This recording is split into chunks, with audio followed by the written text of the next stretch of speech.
はいどうも皆さんご機嫌いかがでしょうか。ゲームがあるからギリ生きてる山ちゃんと申します。今回は Steam で2022年10月下旬リリース予定の面白そうな作品を紹介していきます。10月の後半は新作ゲームラッシュ。かなり面白そうな作品がたくさんリリースされるのでチェックしてみてください。私のチャンネルでは今後発売予定の新作ゲームやセール情報を簡単にわかりやすく紹介しております。この動画が少しでもあなたのお役に立てたなら幸いです。高評価ボタンとチャンネル登録で応援お願いいたします。それでは日本語対応の作品から見ていきましょう。まずはじめにマーズベース。火星を舞台にした牧場系ライフシム。プレイヤーは火星植民地化プロジェクトの一員となって多くの謎に包まれた火星に到着。アマゾニア平原にあるエバレスモンテスに基地を構え、拡大し続けるコロニーの食料需要を支えるため、食料生産プロジェクト、いわゆる農作業を任されます。火星の土壌は有毒かつ栄養に乏しく、作物を育てるには工夫が必要。仲間によって日常的に供給される資源をうまく活用すれば、不毛な大地を生命に適した土地に変えることができます。また農作業の合間には火星の未開の地を探索し、この星に眠る謎を解き明かしていくことで新しい資源やこの星の歴史を紐解いていくことができます。体験版もありますが日本語には対応していません。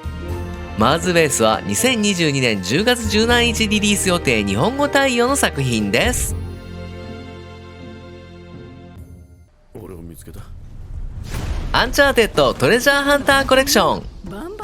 トレジャーハンターネイサン・ドレイクの冒険を描いたアクションアドベンチャーです。本作はメインシリーズ4作目海賊王と最後の秘宝、追加エピソード古代神の秘宝の2作品が PC 向けにリマスターされて登場。本シリーズは歴史の謎を紐解くプロのトレジャーハンターネイサン・ドレイクとなって世界を股にかけた冒険に繰り出し、財宝をめぐって様々な敵対勢力と対峙し、歴史や秘宝、伝説の古代都市の謎を解明していく物語が展開していきます。ゲームは三人称視点でのプレイとなり、美しく描かれた背景グラフィックをバックにシームレスにつながったフィールドを冒険していくことになります。特に映画のようなストーリー演出が素晴らしく、随所にユーモアを織り交ぜた会話やハラハラドキドキするスリルあふれる展開にコントローラーが手放せないものになっています。アンチャーテッドトレジャーハンターコレクションは2022年10月20日リリース予定日本語対応の作品です。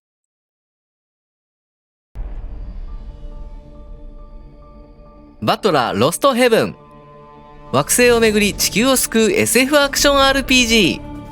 ハック&スラッシュとツインスティックシューティングを組み合わせたゲームプレイが特徴の本作。イギリスに住む普通の16歳の女の子主人公アブリルが突如発生した原因不明の大災害によって地球が滅亡の危機に瀕している中、何らかの理由により太陽と月の太古の力を操れるようになり、様々なパズルを解きながら数々の敵に立ち向かい、心惹かれる物語や謎に満ちた鮮烈な SF 世界を冒険していくことになります。ゲームは未知なる世界を旅して宇宙の秘密を解き明かしていく中で、様々な人物や派閥との出会いがあり、複数の派閥との関係やプレイヤーの選択肢によってストーリーは分岐し、最終的には宇宙に住む生命体の運命をも左右するマルチエンディングシステム。戦闘はテンポの速いアクションとなり、太陽の力である近接攻撃主体の物理モードと月の力である遠距離攻撃主体の精神モードを敵との戦闘やパズルのギミックなどに合わせて使い分けていくものになっています。バトラーロストヘブンは2022年10月20日リリース予定日本語対応の作品です。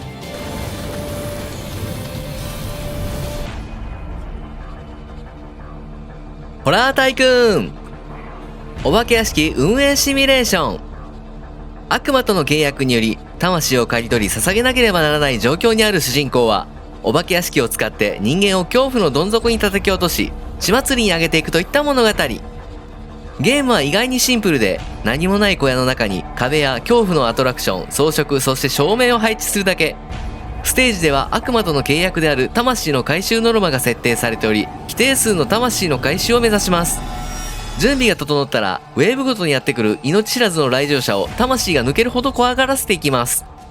お化け屋敷は怖ければ怖いほど恐怖の評判が上がり、新しいアトラクションや設備がアンロックできたりしますが、あまりに怖すぎると警察のガサ入れが来るので注意が必要。また一人称視点で自分の作ったお化け屋敷を見て回ることもできます。体験版もありますが日本語には対応していません。ホラータイクーンは2022年10月21日リリース予定日本語対応の作品です。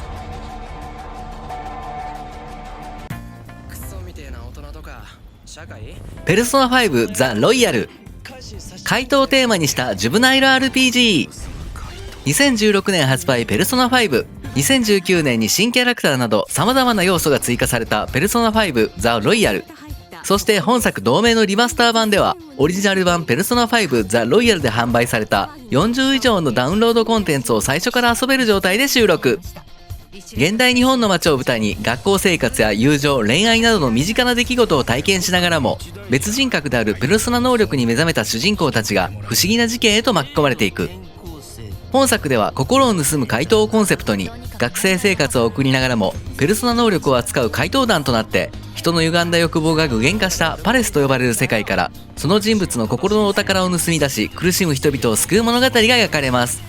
ペルソナ5ザ・ロイヤルは2022年10月21日リリース予定日本語対応の作品です。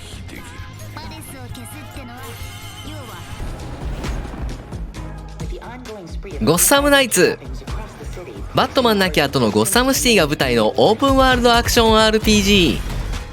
バットマン亡き後新たに台頭した巨大地下組織がゴッサムシティを支配していた。バットマンの意志を継いだバットガール、ナイトウィング、レッドフード、ロビンはそれぞれ独自の特徴とスキルセットを持ちゴッサムシティを縦横無尽に駆け巡り平和を守るため強大な敵に立ち向かっていきます。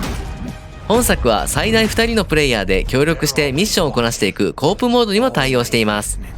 ゴッサムナイツは2022年10月22日リリース予定日本語対応の作品です。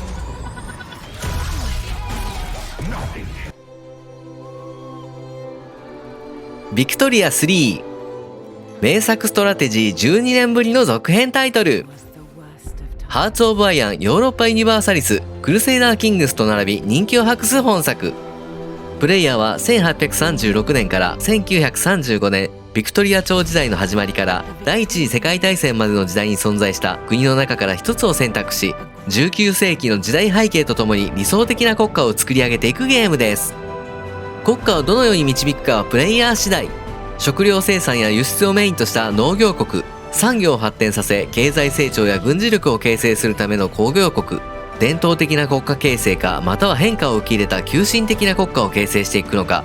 こういった方針を定め自国繁栄を目指していきます。1836年から始まる激動と変革の中で政治や経済、軍備、外交といった国家運営要素を事細かく盛り込んだ究極の社会シミュレーター。ビクトリア3は2022年10月26日リリース予定日本語対応の作品です。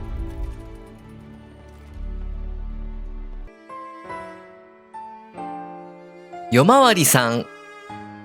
夜道探索アドベンチャー夜回りシリーズの最新作。今年の4月にプレイステーション4スイッチでリリースされた作品です。夜に潜む恐怖をテーマに暗い夜の街を探索し謎を解き明かしていくホラーアドベンチャー。本作の主人公はいじめられっ子で気の弱い性格のゆず。ある出来事がきっかけで呪いをかけられ記憶をなくしてしまった彼女は自身にかけられた呪いを解くため忘れてしまった思い出を求めて夜の街を進んでいくといった物語。街の暗がりの中には恐ろしい怪異が潜んでおり、懐中電灯の明かりと心臓の鼓動を頼りに怪異から逃れながらなくした思い出を見つけていくことになります。ホラーをメインとした作品ですが恐怖演出というよりはびっくり演出多めで怪異に触れるとゲームオーバーとなるので緊張感のあるゲームプレイが楽しめます。夜回りさんは2022年10月26日リリース予定日本語対応の作品です。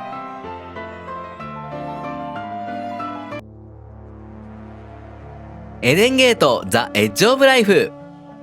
主人公は新米科学者ミア・ロレンソン。廃墟と化した病院の一室で目覚めるがそこに至るまでの記憶は全くなく、さらには人の気配すらない状況だった。彼女は自身に起きた真相を求め、廃墟と化した街エデンゲートを探索して、自らの過去や世界に起きた謎を解き明かしていきます。ゲームは三人称視点で展開する物語重視のアドベンチャー。エデンゲートの各エリアを探索し、謎解きパズルをクリアしながら物語を進めていくことで真実に迫ることになります。エデンゲートザ・エッジ・オブ・ライフは2022年10月26日リリース予定日本語対応の作品です。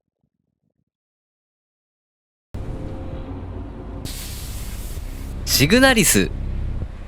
ダークな SF ストーリーが展開するサバイバルホラー。クラシックなサバイバルホラーゲームとコズミックホラーの要素を合わせたアクションアドベンチャーです。主人公はレプリカと呼ばれるいわゆる人型アンドロイドであるエルスター。壊れた宇宙船のコールドスリープから目覚めた彼女は極寒の惑星に降り立ち、まだ見ぬ深淵へと足を進めることとなります。宇宙船内には未知のモンスターが徘徊しており、生き残るためには戦わなければならないが、弾薬や物資には限りがあるので考えて行動しなければなりません。往年の名作ホラーを彷彿とさせるレトロ感はあるものの、古さを感じさせないゲーム作りが印象的。シグナリスは2022年10月27日リリース予定日本語対応の作品です。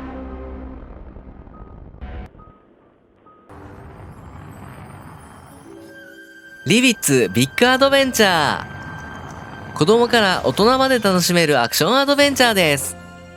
2020年プレイステーションでリリースされた作品がグラフィックやパフォーマンスなどを PC 向けに最適化されて登場。ポップなグラフィックと可愛いキャラクターが大活躍する本作は、大人が楽しめる歯応えのあるアクションでありながら子供も楽しめるシンプルなゲーム設計が特徴です。冒険の舞台は雪山やジャングル、さらには海底王国など 3D で作られたクラフトワールドを駆け巡りながら胸が高鳴る大冒険が繰り広げられていきます。メインクエスト以外にもボーナスステージやタイムアタックといったミニゲーム要素、着せ替え可能なコスチュームの収集要素などやり込み要素が満載です。さらには最大4人でのマルチプレイにも対応。リビッツビッグアドベンチャーは2022年10月28日リリース予定日本語対応の作品です。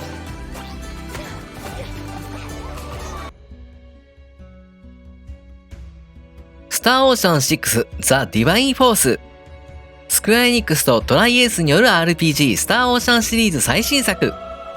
前作スターオーシャン5の約50年後である宇宙歴583年を舞台に、惑星アスター4号星に漂着した主人公レイモンドと、もう一人の主人公オーシディアス王国第一長女であるレティシアとの出会いから宇宙の運命が大きく動き出すといった物語。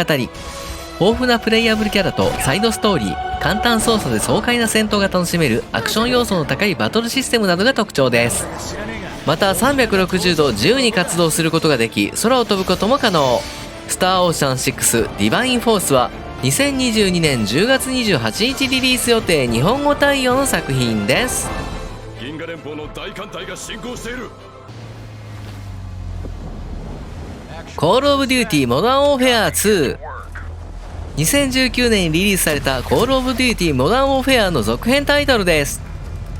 シングルプレイでストーリーを追っていくキャンペーンモードでは、国際特殊部隊タスクフォース141が新たな仲間を加えつつ、ヨーロッパ、中東、メキシコなど世界各地を巡り、迫り来る脅威に挑むといった物語が展開。キャンペーン終了後には、ストーリー主導型の戦術的な協力プレイモード、スペシャルオプスモードやマルチプレイ対戦では広大な大型マップの導入や各種装備や新アクションなどが登場。発売後も新マップや新モード、スペシャルイベントなど無料コンテンツが用意されているとのことです。コールオブデューティーモダンオフェア2は2022年10月28日リリース予定日本語対応の作品です。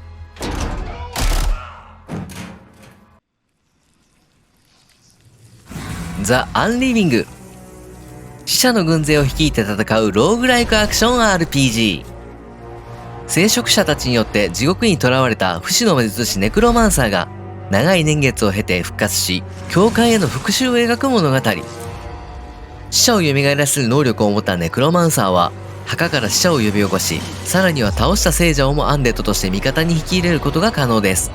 ネクロマンサーはアンデッドを呼び起こすだけではなく、作り出したアンデッドを犠牲にして強力な魔法を発動したり、アンデッドの魂を刈り取ることでライフを回復させたりすることもできます。物語を進めていくと、ネクロマンサーの失われた記憶が少しずつ蘇り、不死の本質や教会の恐るべき真実が明らかになっていきます。ザ・アンリビングは2022年10月31日リリース予定日本語対応の作品です。はい、ここからは日本語未対応の作品の紹介です。No More Room in Hell 2。高評価無料ゾンビサバイバル FPS No More Room in Hell の続編タイトルです。地獄にもう空きがないというタイトル通り、未知の疫病によって地獄に空きがなくなり、死者が地上を歩き回り崩壊した世界が舞台。協力プレイを重視した本作は最大8人でのマルチプレイが可能。数少ない武器や弾薬、道具などを探して調達し、医療品、火炎瓶、罠など役立つアイテムをクラフトしながら救助部隊が来るまで生き延びることが目的です。アイテムやゾンビの出現などランダム要素の多いマップではプレイするたびに違ったゲーム体験を楽しむことができます。ノーマールームインヘル2は2020年10月中リリース予定日本語未対応の作品です。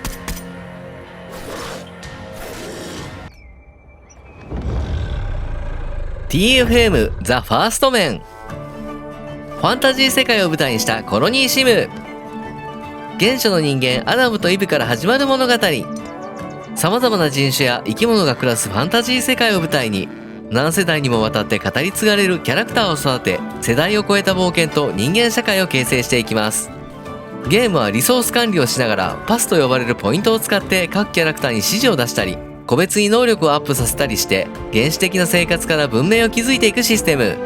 また街づくりシムではあるものの、パーティーを組んでの冒険や戦闘などの要素もあり、常に変化する不思議な世界を発見し、旅の先々で出会う様々な種族や神話上の生き物などについて学んだ知識や文化や伝統を次の世代へと受け継いで未来を切り開いていく作品です。 TMF ザ・ファーストメンは2022年10月中リリース予定日本語未対応の作品です。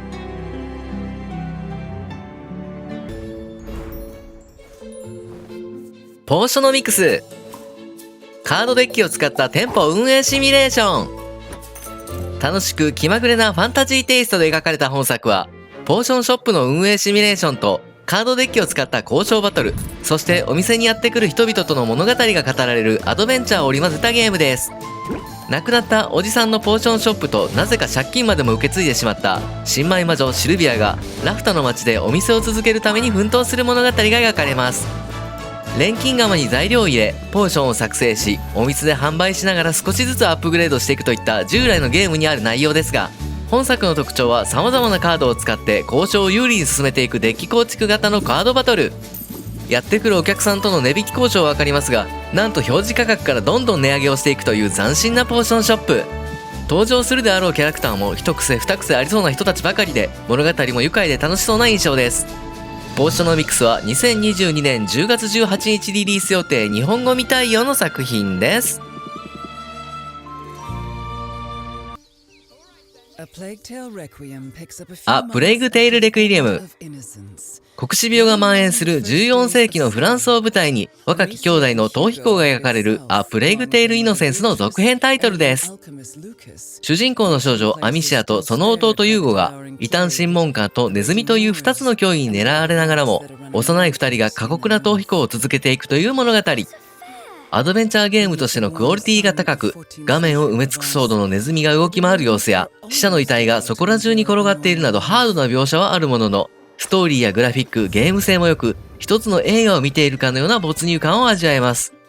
前作の物語のその後を描いた本作では、新たな地、活気のある都市を目指して、遠く南方へと旅をする二人は、予言の島という島を舞台に、前作でも印象的だったネズミの大群や、新たな脅威から逃れるための冒険が描かれます。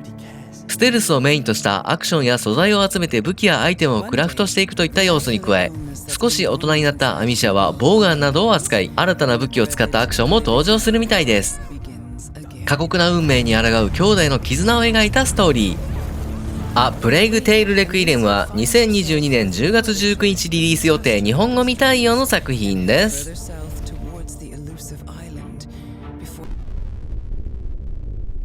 フェイス・ザ・アンホリー・トリニティ。悪魔払いをテーマにしたレトロ風ピクセルホラー。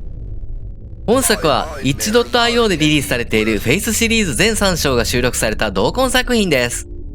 舞台は1980年代のアメリカ東部コネチカット州。森の奥深くにあるマーティン家を訪れた2人の神父、主人公のジョン・ウォードとアレッドは、エイミー・マーティンという少女の悪魔払いを行おうとしたが、悪魔払いはうまくいかず大混乱に陥ってしまいます。1年後、ジョンは彼女の魂を救うため、再びマーティン家に向かうことになるといった物語。ゲームは悪魔崇拝や魔術、カルトといった類が題材になっており、プレイヤーは十字架を掲げ悪魔を退けながらも、メモや手紙を見つけて物語の謎に迫っていきます。シリーズを通して複数のエンディングが用意されているのも本作の特徴。ピクセルグラフィックでドットも荒く、色味も少ないのに不気味で恐ろしい作品。体験版もあるので気になる方はチェックしてみてください。フェイス・ザ・アンホリー・トリニティは2022年10月21日リリース予定日本語未対応の作品です。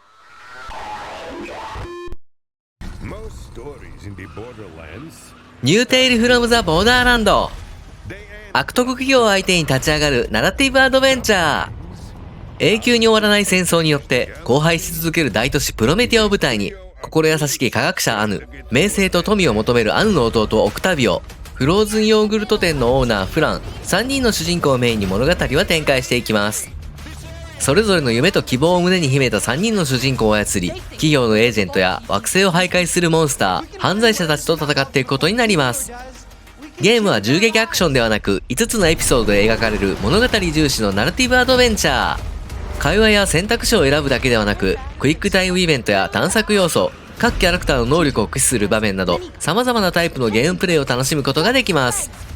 ニューテイル・フロム・ザ・ボーダーランドは、2022年10月21日リリース予定日本語未対応の作品です。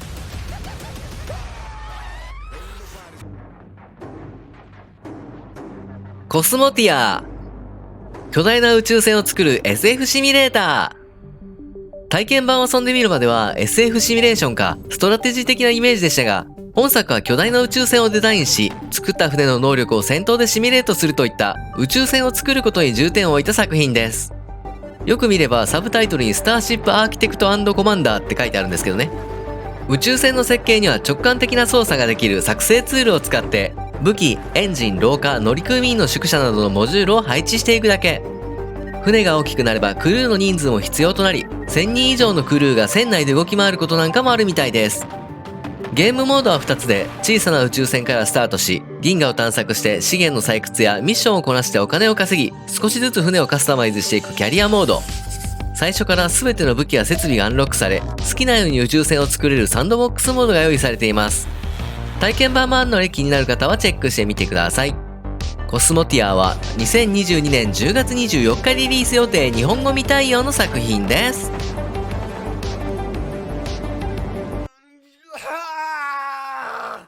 エンドパラスティック。右手一本でモンスターと戦うサバイバルホラー。寄生虫に感染し3本の手足をもぎ取られ、右手一本になってもギリ生きてる主人公が謎の研究施設を這いずり回り脱出を目指すサバイバルホラーです。研究所内には恐ろしいモンスターが徘徊しており、それらを撃退しながらも脳に向かって進んでくる寄生虫を施設内にあるワクチンで抑制しつつ、何としても生き残り脱出を目指していきます。全ての行動は右手一本で行うことになるので、移動しながらの攻撃やリロードは不可能で、一つ一つの行動をうまく使い分けていくという不自由さが本作の特徴。エンドパラスティックは2022年10月24日リリース予定日本語未対応の作品です。